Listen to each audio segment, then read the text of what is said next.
పరిగిలో భూసేకరణపై తెలంగాణలో political heat పెరిగింది. పరిగి వెళ్లేందుకు బీఆర్ఎస్ నేతలు ప్రయత్నించారు. బీఆర్ఎస్ నేతల్ని ఎక్కడికెక్కడ పోలీసులు అడ్డుకున్నారు. కోకాపేటలో మాజీ మంత్రి హరీష్ రావును హౌస్ అరెస్ట్ చేశారు. మాజీ మంత్రి సబితతో పాటు మరికొందరు నేతల్ని గృహ నిర్బంధం చేశారు. పరిగి మాజీ ఎమ్మెల్యే కొప్పుల మహేష్ రెడ్డిని అరెస్ట్ చేశారు.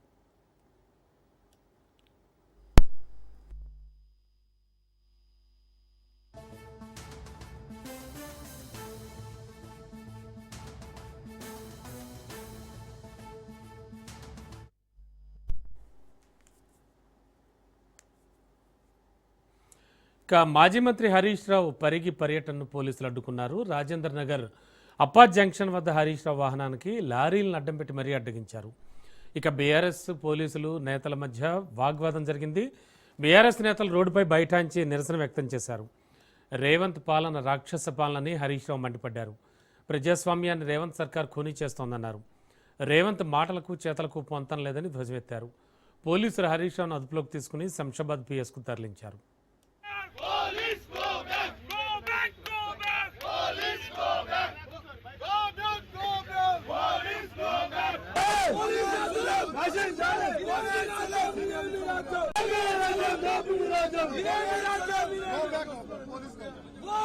go back. Police go back. Go back, go back. Congress Palana. Go back, go back. Police go back. Go back, go back. Police go. ప్రజాస్వామ్యాన్ని కాంగ్రెస్ ప్రభుత్వం ఖూనీ చేస్తోందని మాజీ మంత్రి హరీష్ రావు అన్నారు. పేదల భూములే కాంగ్రెస్ ప్రభుత్వ టార్గెట్గా మారాయని ఆయన విమర్శించారు. నాటి ఇందిరమ్మ కాంగ్రెస్ పేదలకు భూములిస్తే నేటి రేవంత్ కాంగ్రెస్ మాత్రం పేదల భూములు లాక్కుంటోందని మండిపడ్డారాయన.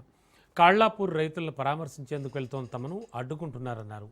శాంతియుత నిరసన కూడా అనుమతి ఇవ్వలేదని మండిపడ్డారు. ఇలాంటి చర్యలు ప్రజాస్వామ్యానికి విరుద్ధమని ప్రభుత్వం తన వైఖరిని మార్చుకోవాలని ఆయన డిమాండ్ చేశారు.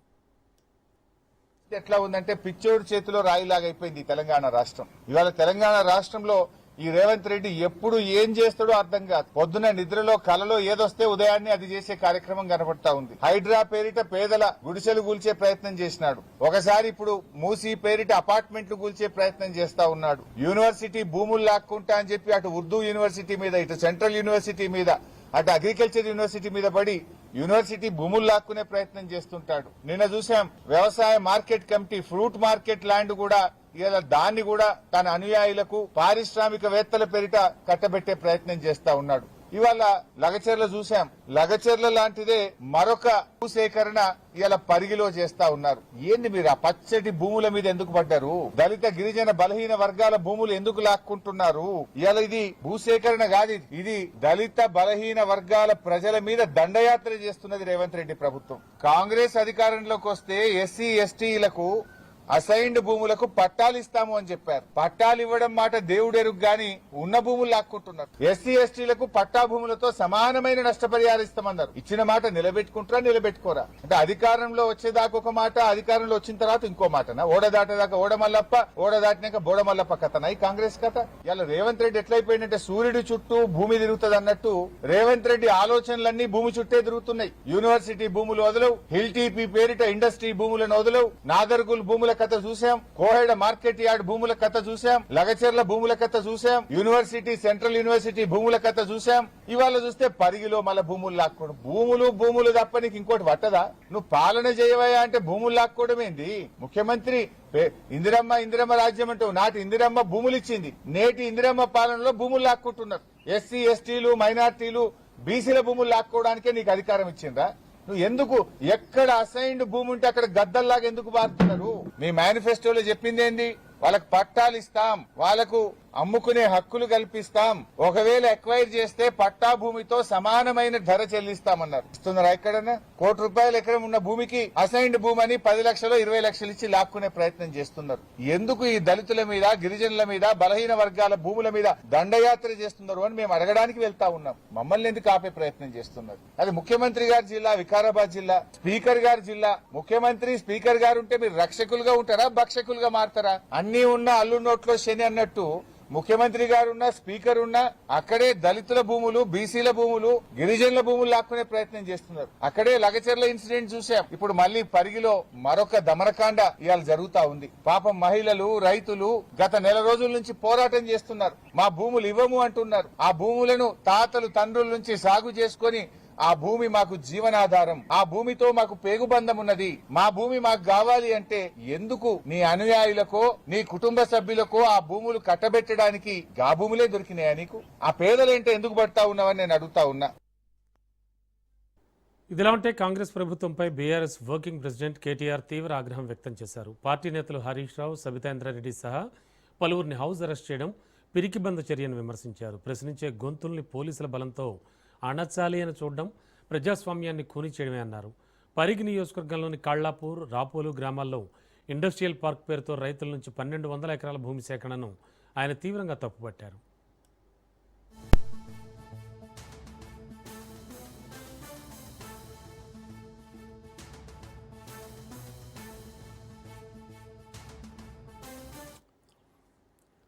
కేరళ సీఎం పినరయి విజయన్పై మరోసారి సీఎం రేవంత్ రెడ్డి ఘాటు వ్యాఖ్యలు చేశారు.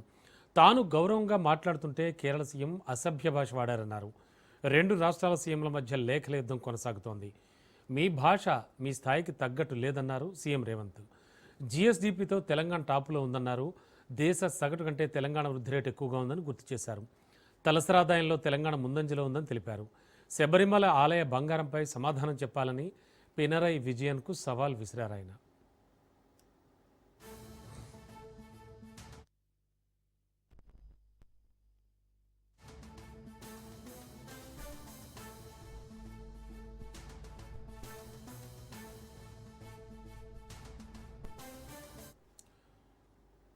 ప్రభుత్వం శాశ్వతం కాదు కానీ పార్టీ శాశ్వతం అన్నారు టీపీసీసీ చీఫ్ మహేష్ కుమార్ గౌడ్. కార్యకర్తలు లాఠీ దెబ్బలు తిని కాంగ్రెస్ను అధికారంలోకి తీసుకొచ్చారన్నారు. కృష్ణా జలాల్లో మన వాటాను వినియోగించుకుని పాలమూరు ప్రాంతాన్ని సస్యశ్యామలం చేస్తామన్నారు. బ్రిటిష్ కాలంలో జరిగిన కుల సర్వేను తమ ప్రభుత్వంలో మళ్లీ నిర్వహిస్తామన్నారు టీపీసీసీ చీఫ్ మహేష్ కుమార్ గౌడ్. కేంద్రం నుండి ఆదేశాలు లేకపోయినా పార్టీ నిర్ణయంతో మున్సిపల్ ఎన్నికల్లో 52% బీసీలకు కేటాయించామన్నారు.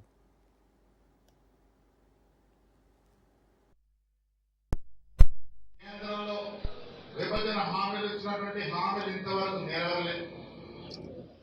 పాలమూరు రంగారెడ్డికి జాతీయ హోదా ఇస్తే తక్షణమే ప్రాజెక్టు కంప్లీట్ చేసుకునే అవకాశం ఉంది. తద్వారా మహబూబ్ నగర్ని అభివృద్ధి చేసుకునే అవకాశం ఉంది.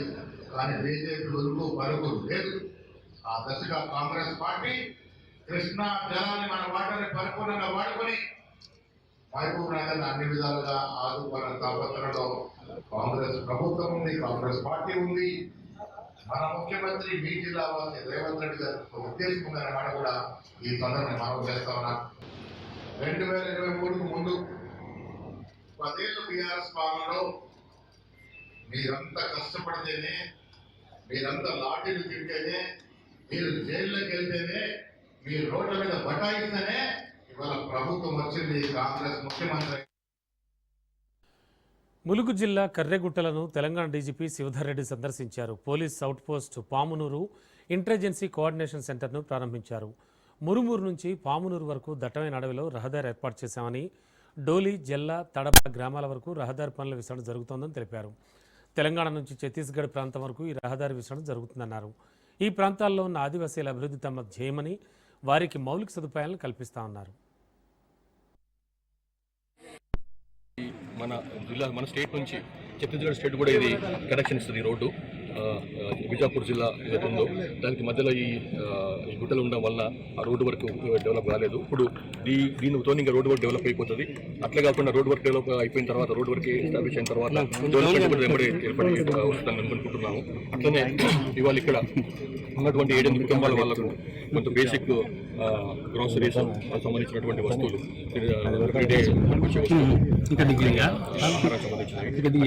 అక్కడి నుంచి మనం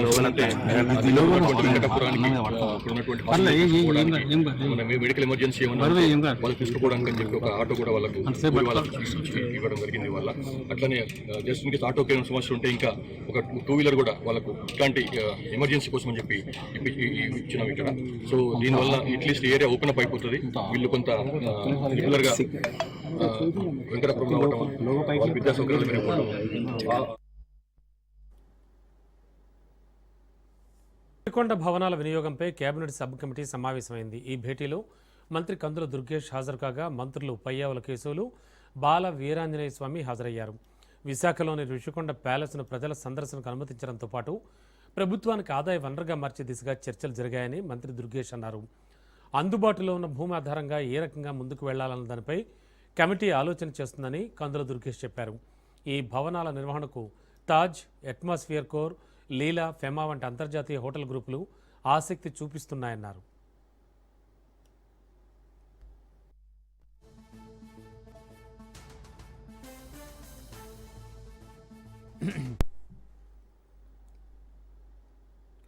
అగ్నిమాపక శాఖకు సంబంధించి నూతన వాహనాలు, పరికరాలను సీఎం చంద్రబాబు ప్రారంభించారు. అమరావతి పరేడ్ గ్రౌండ్స్ నుంచి నూతన వాహనాలను జెండా ఊపి ప్రారంభించారు సీఎం. 252 కోట్లతో అగ్నిమాపక శాఖను ఆధునికీకరించారు. ఇందులో భాగంగా 33.25 కోట్ల విలువైన వాహనాలు, వివిధ పరికరాలు అందుబాటులోకి తీసుకొచ్చింది ప్రభుత్వం. 18 కోట్ల వ్యయంతో తొలి దశలో 25 అధునాతన అగ్నిమాపక శకటాలు కొనుగోలు చేశారు. 10 కోట్ల వ్యయంతో హై ప్రెషర్ పంపులు కలిగిన 40 క్విక్ రెస్పాన్స్ వాహనాలను, 2.49 కోట్లతో 50 ఇన్ఫ్లేమబుల్ రబ్బర్ బోట్లు, 2.08 కోట్లతో 30 BS సెట్ కంప్రెసర్లను కొనుగోలు చేసింది ఏపీ ప్రభుత్వం. పరికరాలు, వాహనాల గురించి అధికారులు ముఖ్యమంత్రికి వివరించారు. కేంద్ర నిధులను సమర్థంగా వినియోగించుకున్న అధికారులను సీఎం అభినందించారు. ప్రజల ప్రాణాలు కాపాడడానికి ప్రథమ ప్రాధాన్యం ఇవ్వాలని సూచించారు. రాజధాని సహా ఇప్పుడు ప్రధాన నగరాల్లో హైరైజ్డ్ బిల్డింగ్ల నిర్మాణం అవుతున్నాయని, వాటికి అనుగుణంగా అగ్నిమాపక శాఖ అన్ని విధాల ఆధునిక పరికరాలు సమకూర్చుకోవాలన్నారు.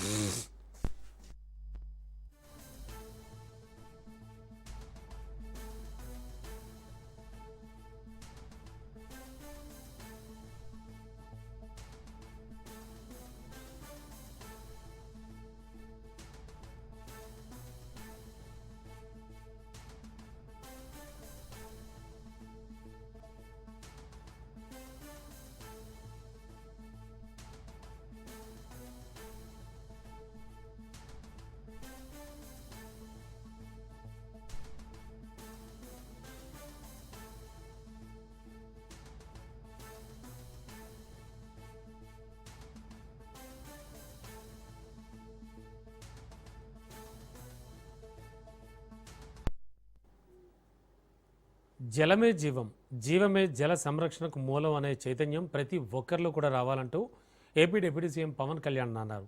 సాధారణ ప్రజలు ఇళ్లలో వాడే నీటిని తిరిగి భూమిలోకి పంపే చర్యల నుంచి వాగులు, వంకలు, నదుల ద్వారా వృధాగా సముద్రంలో కలుస్తున్న నీటిని కాపాడుకునే వరకు ఈ చైతన్యం అందరిలో రావాలన్నారు.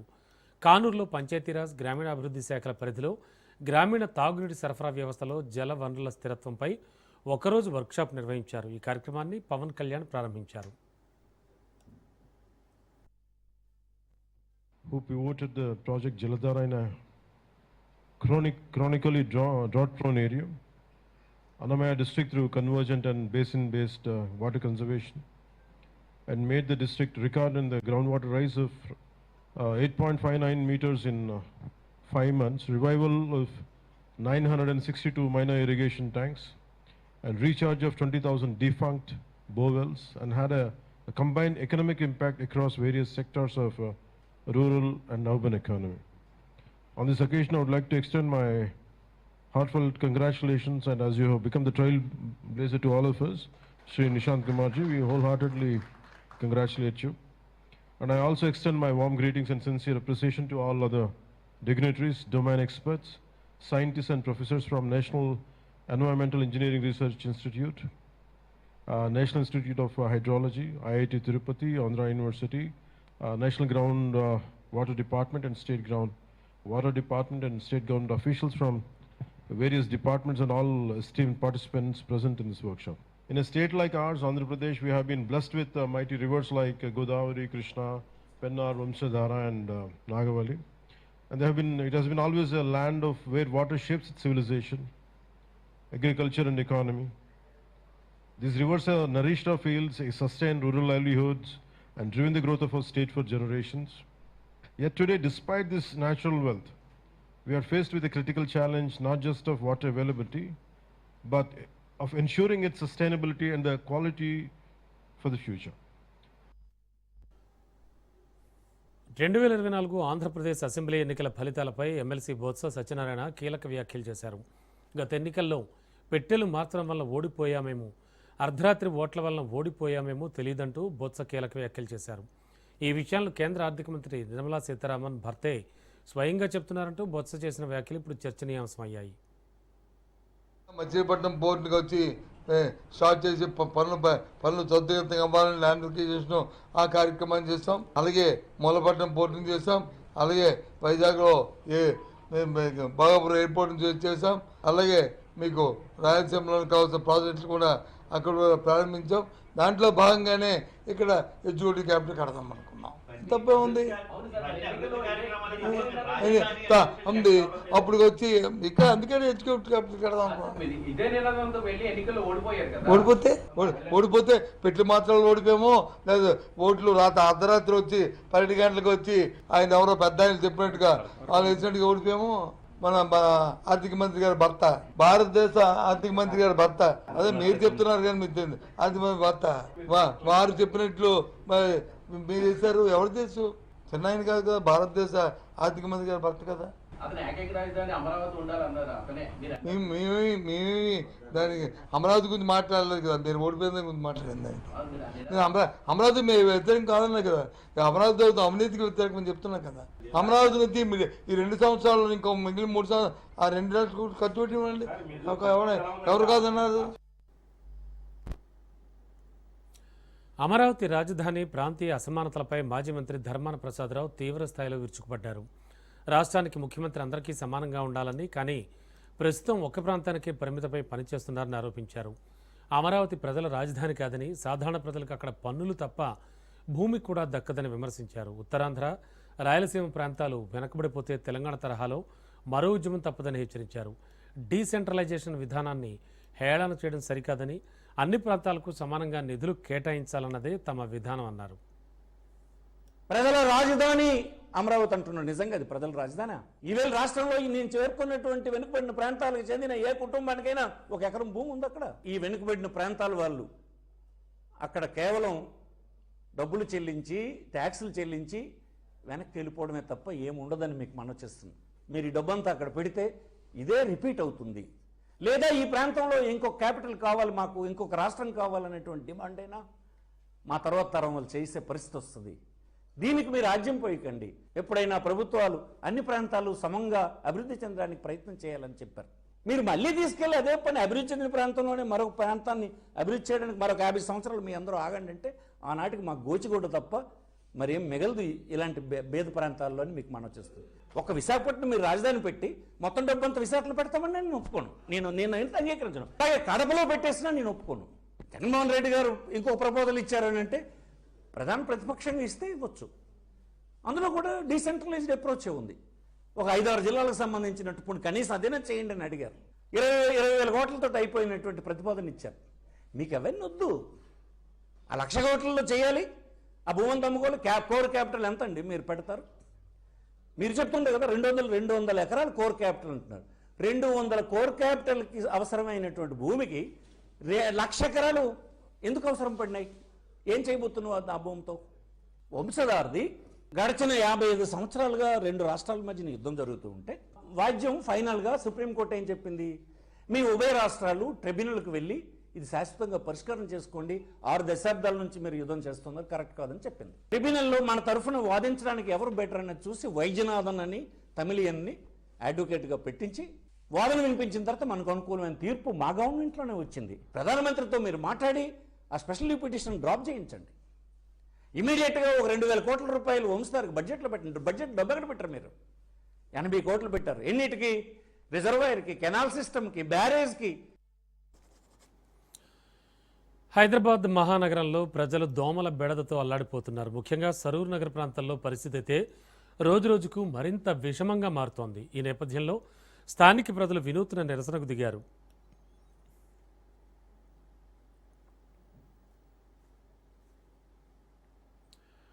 మచ్చర్కే నాంపే భిక్షం దేనా అంటూ వీధుల్లోకి వచ్చి భిక్షాటన చేపట్టారు. ఆశ్చర్యకరంగా వాళ్ళు సేకరించిన డబ్బుతో దోమతెర కొనుగోలు చేసి ఒక బొమ్మకు దాన్ని కప్పి తమ ఆవేదనను వ్యక్తం చేశారు.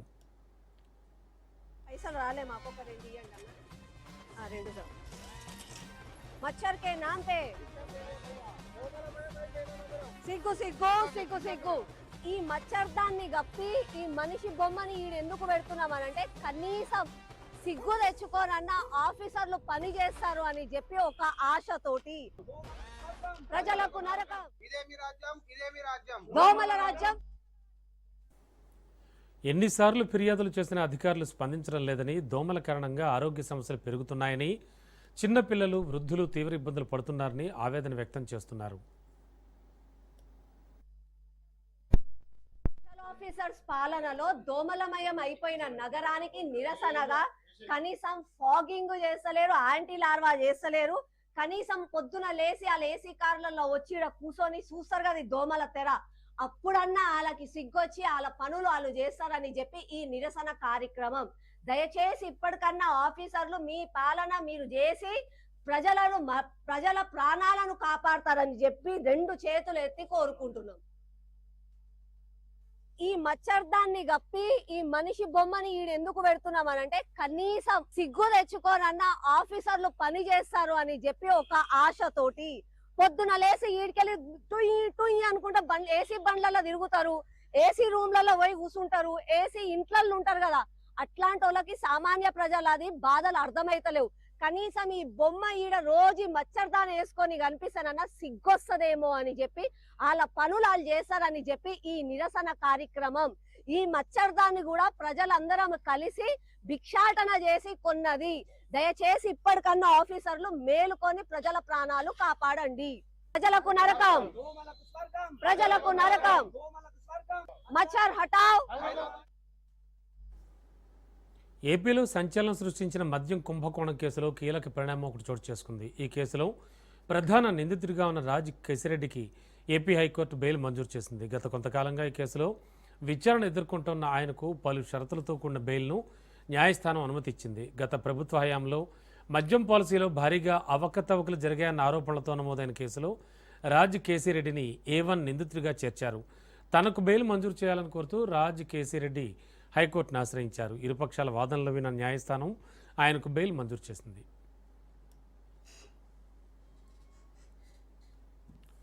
హైదరాబాద్ నాంపల్లిలోని రాష్ట్ర మానవ హక్కుల కమిషన్ కార్యాలయం వద్ద మహిళ ఆత్మహత్య యత్నం కలకలం రేపింది.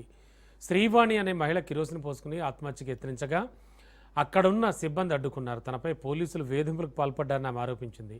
కవాడిగూడలోని నెక్లెస్ ప్రైడ్ అపార్ట్మెంట్లో పనిచేస్తున్న సమయంలో బంగారం దొంగిలించిందనే తప్పుడు ఆరోపణలు మోపి గాంధీనగర్ పోలీస్ స్టేషన్ పిలిచి గంటల తరబడి కొట్టారని తెలిపింది. తాను ఎలాంటి దొంగతనం చేయలేదని చెప్పినా బలవంతంగా ఒప్పించేందుకు చిత్రహింసలకు గురి చేశారని వాపోయింది.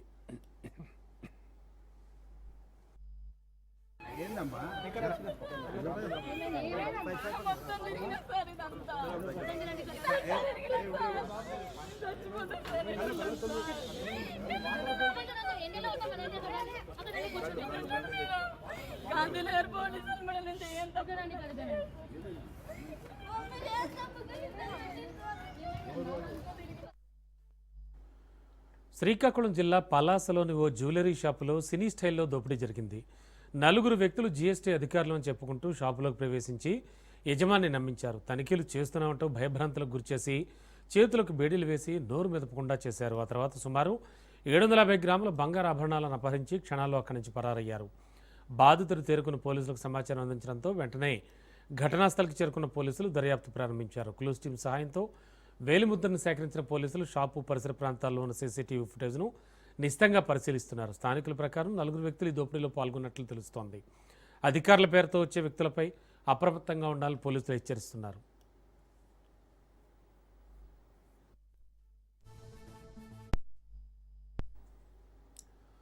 అసోం, కేరళ, పుదుచ్చేరిలో అసెంబ్లీ ఎన్నికల ప్రచార ఘట్టం ముగిసింది. చివరి రోజు కావడంతో ప్రధాన పార్టీల నేతలు హోరాహోరీగా ప్రచారం నిర్వహించి ఓటర్లను ఆకర్షించే ప్రయత్నాలు చేశారు. ఈ క్రమంలో ప్రధాని నరేంద్ర మోడీ, కేంద్ర హోంమంత్రి అమిత్ షా అసోంలో ఎన్నికల ప్రచారంలో పాల్గొన్నారు.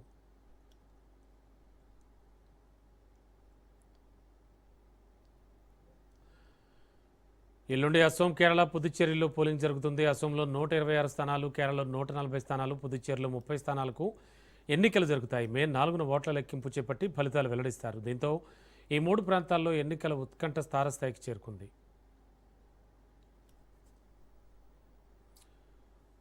ఇరాన్కు ట్రంప్ ఫైనల్ వార్నింగ్ ఇచ్చారు. ఇవాళ రాత్రికి అమెరికా డెడ్లైన్ ముగుస్తుందన్నారు. ఈ రాత్రికి ఇరాన్ అంతరించిపోతుందన్నారు. ఈ రోజు రాత్రి అద్భుతం జరిగే అవకాశం ఉందన్నారు. 47 ఏళ్ల నియంతృత్వం అంతరిస్తుందన్నారు. ఇరాన్ ప్రజలను దేవుడు చల్లగా చూడాలన్నారు ఆయన.